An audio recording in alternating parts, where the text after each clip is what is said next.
Buenos días a todos ustedes. Mi nombre es Jessica Faustor, yo soy vicepresidenta de ADIPER. Para mí es un gusto tenerlos acá, ustedes todos presentes en este curso de insuficiencia cardíaca y diabetes. Como ustedes saben, todos tenemos siempre bien claro que la enfermedad cardiovascular es la primera causa de muerte y mortalidad en diabetes, pero siempre hemos tenido poco presente la insuficiencia cardíaca, ¿no? No hemos tenido en cuenta que la prevalencia de insuficiencia cardíaca está en aumento y que la insuficiencia cardíaca también es una de las principales causas de mortalidad, de morbimortalidad en diabetes, ¿no? La literatura muestra cómo la tasa de hospitalización por insuficiencia cardíaca en diabetes es prácticamente el doble que en no diabéticos, ¿no? Y estudios recientes nos demuestran que hay medicamentos tipo inhibidores de SGLT2, ¿no? Nos están demostrando felizmente disminuir, ¿no? Tasas de hospitalizaciones en insuficiencia cardíaca, por ejemplo, ¿no? Al igual como sucede en enfermedad cardiovascular establecida, ¿no? Hay condiciones que acompañan a diabetes como hipertensión, infarto de miocardio, que también, ¿no? Van a llevar al paciente con diabetes e insuficiencia cardíaca, tanto fracción de eyección conservada como fracción de eyección reducida, ¿no? Entonces, el objetivo de este curso es justamente revisar, ¿no? Revisar estas causas de insuficiencia cardíaca en diabetes desde el punto de vista de un médico general o un médico especialista, tal vez endocrinólogo, internista, ¿no? O geriatra, pero no cardiólogo, ¿no? Y para eso estamos además acompañados en todo este curso de cardiólogos, ¿no? Renombrados, ¿no? Para esta primera sesión vamos a contamos con la presencia del doctor Miguel Pinto. Miguel Pinto es endocrinólogo y es el actual presidente de la Asociación de Diabetes del Perú, ADIPER. Miguel Pinto nos va a hablar sobre epidemiología y factores de riesgo para falla cardíaca en diabetes. Bueno, doctor Pinto, adelante con su presentación, lo escuchamos.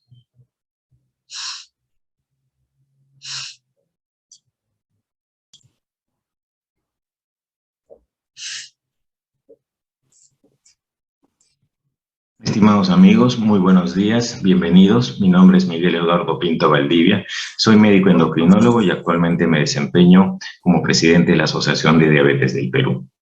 En primer lugar, quiero agradecer a la invitación por parte de los organizadores para participar en este curso. El día de hoy quiero compartir con ustedes alguna información acerca de lo que es epidemiología de la diabetes tipo 2 y su relación con la insuficiencia cardíaca. Voy a empezar a compartir mi pantalla. Por favor, les pido un minuto. Como les mencioné, el objetivo de la presentación es determinar la epidemiología y los factores de riesgo asociados para insuficiencia cardíaca en pacientes con diabetes tipo 2. Con respecto a esta presentación, estos son mis conflictos de interés. Primero quiero poner en contexto el tema y sobre todo al tipo de pacientes al cual nos enfrentamos. En esta figura quiero mostrar los principales estudios acerca de la prevalencia de diabetes tipo 2 en nuestro país. He destacado los estudios Perú-Mayran y el Perú-DIAF. El estudio Perú-DIAF, publicado en el año 2015, lo que nos muestra es que la prevalencia nacional de diabetes tipo 2 es del 7%. En ese sentido, durante la realización del estudio, el 40% de los pacientes no tenían diagnóstico previo de la enfermedad.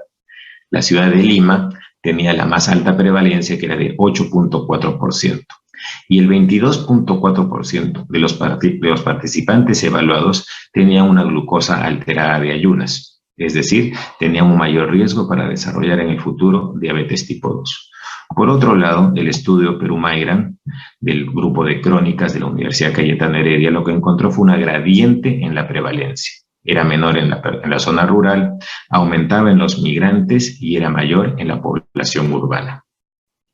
Por otro lado, en esta tabla les muestro los resultados de los principales estudios de control metabólico en nuestro país. Quiero destacar los estudios del Ministerio de Salud a través de la Dirección General de Epidemiología.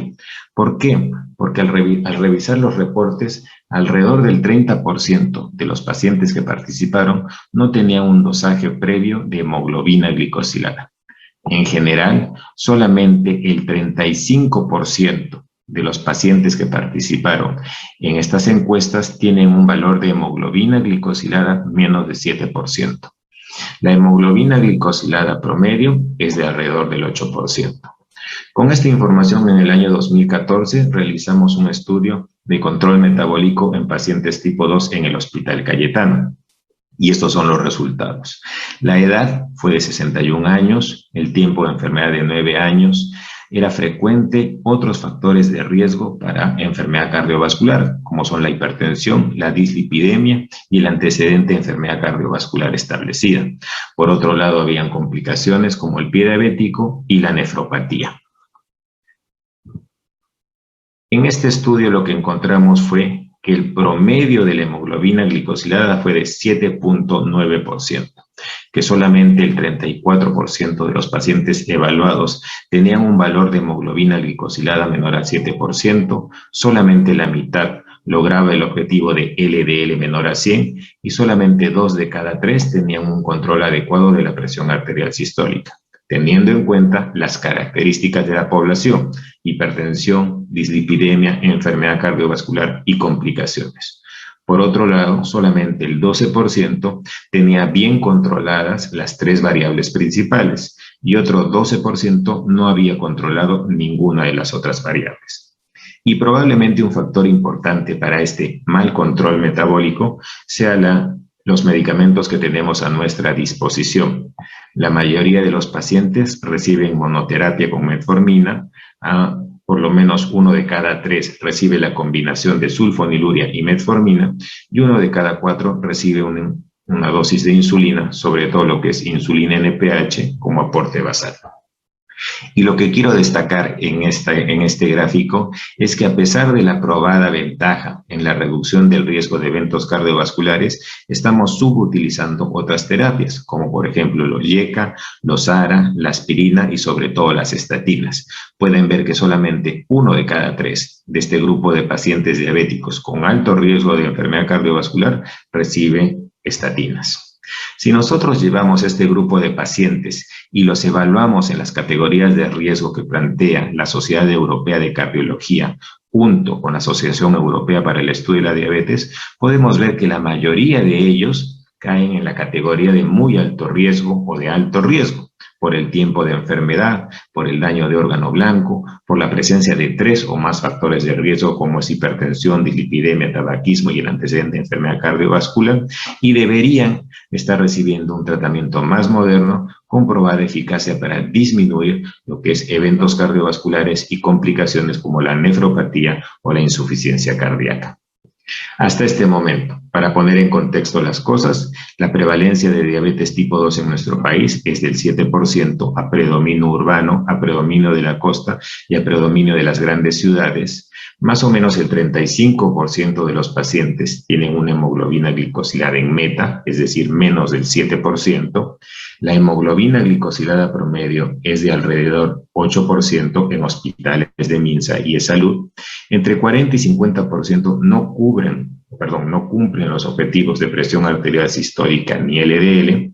Más o menos el 10% de este grupo de pacientes no cumple ninguno de los 3 objetivos importantes. Y también sabemos que estos pacientes tienen un muy alto o alto riesgo de eventos cardiovasculares. Por otro lado, con respecto al tratamiento, la mayoría recibe metformina, sulfonilurias e insulina basal, y que la mayoría de ellos no recibe ni YECA ni estatinas. Volvamos ahora a los clásicos.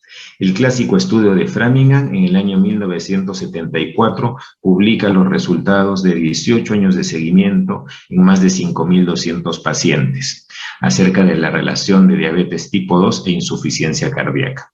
Y como pueden ver acá en la gráfica y resaltando, los pacientes varones entre 45 y 74 años diabéticos comparados con los no diabéticos tienen un riesgo relativo de insuficiencia cardíaca que es 2 veces el de su contraparte no diabética. Y esto en las mujeres diabéticas es de 5 veces. Su riesgo relativo es 5.14.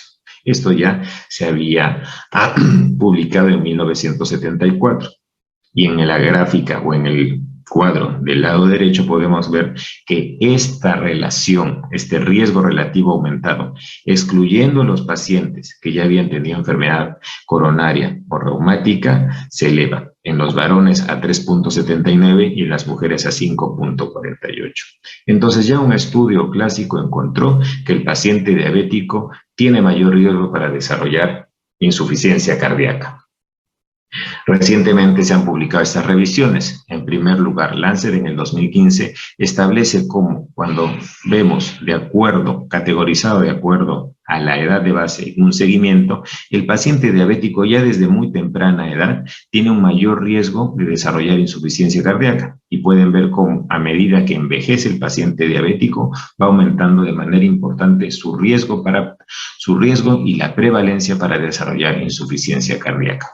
Y en este estudio, publicado en Diabetes Care en el 2004, lo que se busca es demostrar, comparando en más de 8.200 diabéticos versus 8.800 no diabéticos, seguidos por 72 meses, cuáles son los principales factores de riesgo para presentar insuficiencia cardíaca. Y tenemos la edad, que es un factor clásico, el antecedente de enfermedad coronaria o enfermedad isquémica, que es el principal, el sobrepeso expresado a través del incremento del índice de masa corporal, la hemoglobina glicosilada, el incremento que aumenta el riesgo y la duración de diabetes.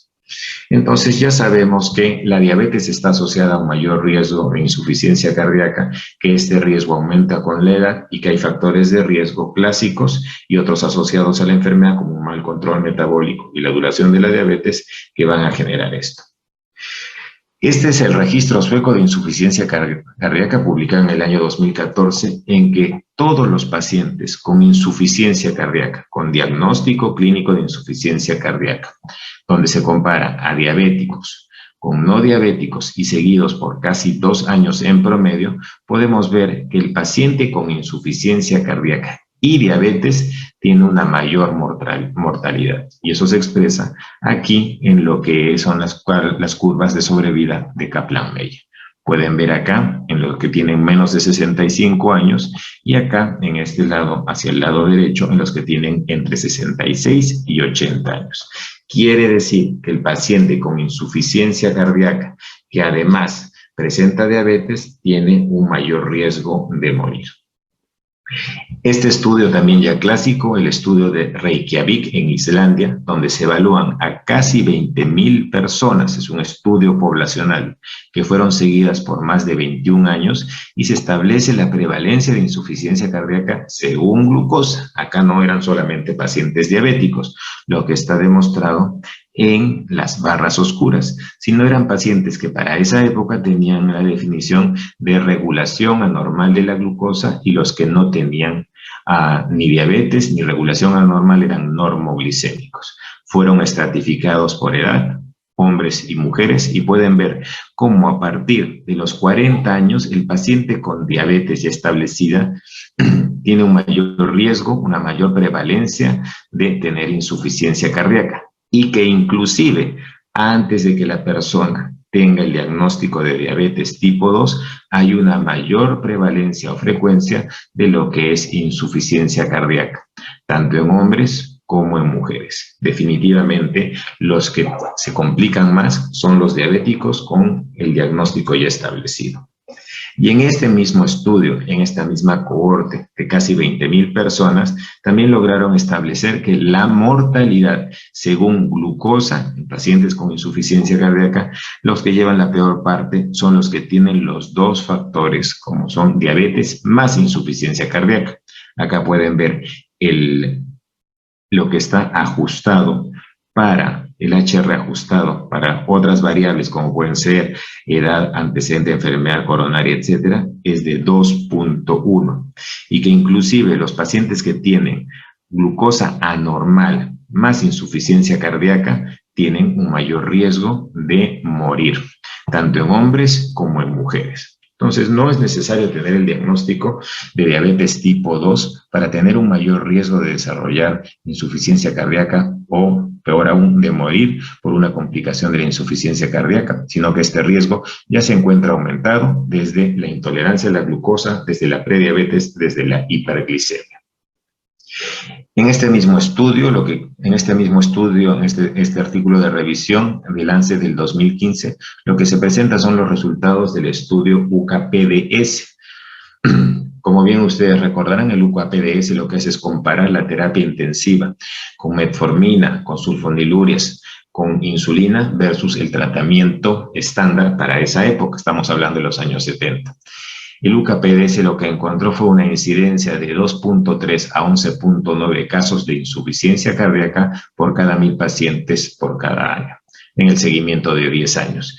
Y como en otras complicaciones cardiovasculares, como la enfermedad coronaria, la muerte, el infarto o la muerte de causa cardiovascular, en el UCA-PDS, pacientes con 6 meses de diagnóstico, de reciente diagnóstico, lo que se ve es que al igual que en las otras complicaciones, por cada disminución del 1% en la hemoglobina glicosilada, existe una reducción del 16% en el riesgo de desarrollar insuficiencia cardíaca. Por otro lado, en un estudio más reciente, recuerden que los datos son del UCA-PDS publicado en 1998, juntando los datos de 8 estudios con más de 37.000 pacientes, donde se compara control intensivo de la glucosa versus el control estándar, como son los estudios PROACTIVE, BADT, Advanced UCA-PDS, ACCORD y RECORD, pueden ver que el control intensivo de la glucosa no reduce el riesgo de insuficiencia cardíaca, teniendo en cuenta que la mayoría de los participantes en estos estudios eran personas mayores y muchos de ellos con el antecedente de enfermedad cardiovascular, a diferencia del UCA-PDS. Por otro lado, lo que quiero mostrarles acá es que la mortalidad según hemoglobina glicosilada en pacientes con diabetes tipo 2 más insuficiencia cardíaca tiene la forma de una U. Esto quiere decir que el paciente que tiene muy baja la hemoglobina glicosilada o muy alta, igual tiene un riesgo aumentado de morir. Este estudio, publicado en el año 2009, en 5.815 pacientes que tenían diabetes tipo 2 más insuficiencia cardíaca y una edad promedio de 70 años, eran veteranos, y obesidad, muestra que cuando la hemoglobina glicosilada es dividida o separada en quintiles, los que tienen un menor riesgo, una menor frecuencia de morir, son los que están ubicados en el quintil intermedio, entre 7.1 y 7.8%. Es decir, tomando en cuenta que eran pacientes veteranos de edad promedio de 70 años. Y pueden ver cómo, a medida, de manera similar, pero no tan marcada, la hospitalización por insuficiencia cardíaca también disminuye cuando el valor de la hemoglobina glicosilada está entre 6.4 y 7.1. Además, también quiero mencionarles la relación que existe entre el tratamiento hipoglicemiante y el riesgo de insuficiencia cardíaca. En general, la mayoría de los tratamientos hipoglicemiantes para la diabetes tipo 2 no aumentan el riesgo de insuficiencia cardíaca. Sin embargo, las glitazonas, cuando son utilizadas a dosis altas, como muestra este metaanálisis de 37.000 pacientes, encontró que el OR para hospitalización por insuficiencia cardíaca fue de 1.33. Quiere decir que el paciente que recibe una TZD, tiene 33% mayor riesgo de hospitalizarse. Por otro lado, en el New England se publicó hace ya algunos años los resultados del estudio SABOR-TIMI 53 con saxagliptina, que de manera inesperada mostró que la razón de daño, el HR para hospitalización por insuficiencia cardíaca, era de 1.27, es decir, 27% mayor riesgo para hospitalizarse por insuficiencia cardíaca descompensada. En ese sentido, en el 2016, en Diabetes Care, se publican los datos de los tres estudios, de lo que son inhibidores de la DPP4 y riesgo de hospitalización por insuficiencia cardíaca. Y pueden ver acá que los resultados agrupados del SABOR, del Examine y del TECOS tiene un HR de 1.14, sin embargo, tocan la unidad y no es significativo. Y acá pueden ver la evaluación solamente de la saxagliptina y la hospitalización por insuficiencia cardíaca. Por otro lado, en un estudio reciente publicado en el 2019, la mortalidad hospitalización por insuficiencia cardíaca según la categoría de glucosa también es importante. Estos eran pacientes sin el diagnóstico previo de diabetes o intolerancia a la glucosa que eran hospitalizados por insuficiencia cardíaca, clase funcional 2 a 3, y a quienes se les realizaba un test de tolerancia oral a la glucosa durante la hospitalización y luego se hacía un seguimiento acerca de su mortalidad por cualquier causa y por causa cardiovascular. Y pueden ver acá que la mortalidad por cualquier causa en el paciente con reciente diagnóstico de diabetes tipo 2, prediabetes o normoglicemia es diferente, donde la peor parte o el mayor riesgo de morir en estas curvas de sobrevida la tienen los pacientes con diabetes tipo 2 que fueron hospitalizados sin diagnóstico previo, fueron diagnosticados durante la descompensación. Por otro lado, más o menos después de 3 años de seguimiento, estos mismos pacientes hospitalizados por insuficiencia cardíaca y de acuerdo a un test de tolerancia realizado en el último episodio o en el episodio índice, pueden ver cómo la mortalidad cardiovascular es mayor en el paciente con diabetes tipo 2. Por otro lado, el que tenía prediabetes también tiene un riesgo aumentado con respecto al que tenía una normoglicemia. Y para analizar mejor esto se hicieron los análisis ajustados, el HR ajustado para los factores clásicos de insuficiencia cardíaca. Y podemos ver acá que con respecto a los que tuvieron un test de tolerancia oral a la glucosa normal durante la hospitalización de insuficiencia cardíaca, los que tenían prediabetes tenían un HR de 2.6. Y es más, los que fueron diagnosticados de diabetes tipo 2 durante esa hospitalización, el HR era de 5.3. Eso es con respecto a lo que es mortalidad por todas las causas. Y con respecto a la mortalidad cardiovascular, vemos resultados similares. Los que tenían prediabetes diagnosticadas durante la hospitalización por un episodio de insuficiencia cardíaca tenían 2.9 mayor riesgo de morir de una causa cardiovascular, y los que se les diagnosticó diabetes tipo 2 en esa hospitalización tenían 9.7 mayor riesgo de morir. Entonces, hasta este momento, los pacientes con diabetes tipo 2 tienen mayor riesgo de desarrollar insuficiencia cardíaca. Los factores de riesgo son los clásicos: la edad, la enfermedad coronaria, la obesidad y el mal control metabólico. El riesgo para desarrollar insuficiencia cardíaca aparece ya desde los primeros cambios en disglicemia, intolerancia a la glucosa, prediabetes, hiperglicemia de ayuno. O sea, no es necesario tener el diagnóstico bien establecido de diabetes tipo 2 para aumentar el riesgo. La peor combinación es la de diabetes tipo 2 más insuficiencia cardíaca, que se asocia a una mayor mortalidad. El control estricto de la glucosa, solamente de la glucosa, no disminuye el riesgo de insuficiencia cardíaca. Y por otro lado, hay ciertos medicamentos, como por ejemplo la saxagliptina y la rosiglitazona, que están asociadas a un mayor riesgo de hospitalización por insuficiencia cardíaca. Y no podemos dejar de mencionar el otro factor importante, el cual es la enfermedad coronaria. Este estudio ya clásico de los colaboradores de factores de riesgo emergente, donde evalúan a casi 700,000 personas, claramente muestran que un paciente que no tiene ninguna enfermedad como la diabetes tiene una tasa de mortalidad más o menos de 6.8 por cada 1,000 personas año. Si en ese grupo alguien desarrolla diabetes, la mortalidad se duplica. Si además de eso, este paciente que ha tenido diabetes desarrolla un infarto, la mortalidad es de 32, es casi 6 veces que una persona normal. Y si esta persona con diabetes hace un infarto o un miocardio y además un ACV, la mortalidad es casi 10 veces. Esto quiere decir que los pacientes con diabetes tipo 2 tienen un riesgo muy alto para presentar eventos cardiovasculares y morir con respecto a la población no diabética. Y perdonen, lo que se hablaba desde el año 1998, diabetes tipo 2 como equivalente coronario, lo pueden ver refrendado acá con números espectaculares. La persona que tiene diabetes tiene el mismo riesgo que morir que el no diabético con ACV y el no diabético con infarto agudo de miocardio. Por otro lado, este estudio, también con casi 700,000 personas participantes, vieron que el riesgo de morir en una persona con diabetes es de 2, el HR es de 2, por enfermedad coronaria o por infarto no fatal. También el riesgo está aumentado cuando hablamos de un ACV isquémico.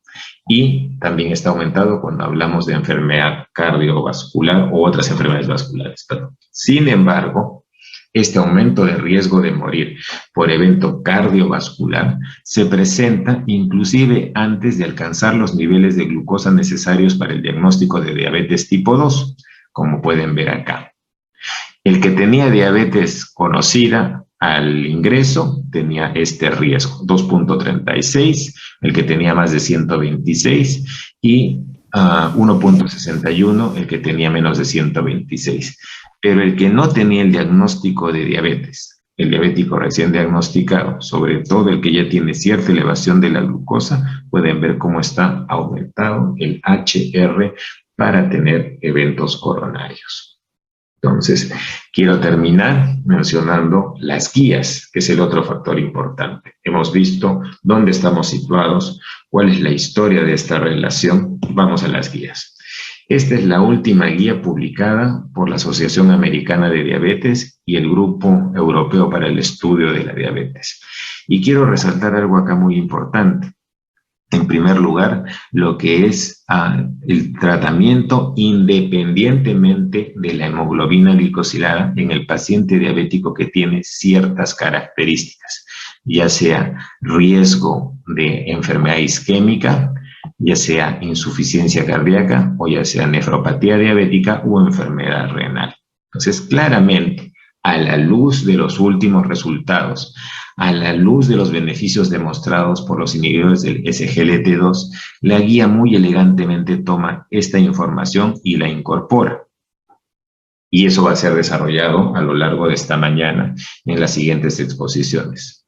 Por otro lado, comparando, esas son las guías de práctica clínica en el manejo de la diabetes de nuestro país de salud, donde el paciente, todos los pacientes con diabetes tipo 2 deben modificar sus estilos de vida y deben recibir metformina. Si no la toleran, una sulfoniluria. Si tienen una hemoglobina glicosilada mayor o igual a 6.5%, asociar las dos, metformina más sulfoniluria. Y si este paciente tiene, después de esa combinación, una hemoglobina mayor a 7.5%, referir al paciente o iniciar metformina más sulfoniluria más insulina basal, lo cual ya está un poco desfasado a la luz de los últimos resultados. Y en el Ministerio de Salud no es tan diferente. La persona con diagnóstico de diabetes tipo 2 se le pide que modifique su estilo de vida y se le inicia monoterapia con metformina. Si no logra la meta, hay que referirlo, y una alternativa a la metformina, ya sea por intolerancia o molestias gastrointestinales, se puede utilizar la glibenclamida. Entonces estamos privando de los beneficios a nuestros pacientes con diabetes tipo 2 que tengan alto riesgo de enfermedad cardiovascular y específicamente a los que tienen insuficiencia cardíaca. En conclusión, el paciente con diabetes tipo 2 tiene mayor riesgo de enfermedad cardiovascular e insuficiencia cardíaca. La combinación de diabetes tipo 2 e insuficiencia cardíaca tiene el peor pronóstico, la mayor mortalidad. Y que la mortalidad por insuficiencia cardíaca, según la hemoglobina glicosilada, tiene una forma de U. Las guías actuales incorporan los beneficios de los nuevos tratamientos hipoglicemiantes, sobre todo los inhibidores del SGLT2 en el manejo de la insuficiencia cardíaca, y la mayoría de nuestros pacientes lamentablemente no tienen acceso a los nuevos tratamientos o a un tratamiento adecuado. Nuevamente, gracias por la invitación y quedo atento a sus comentarios o preguntas. Muy buenos días.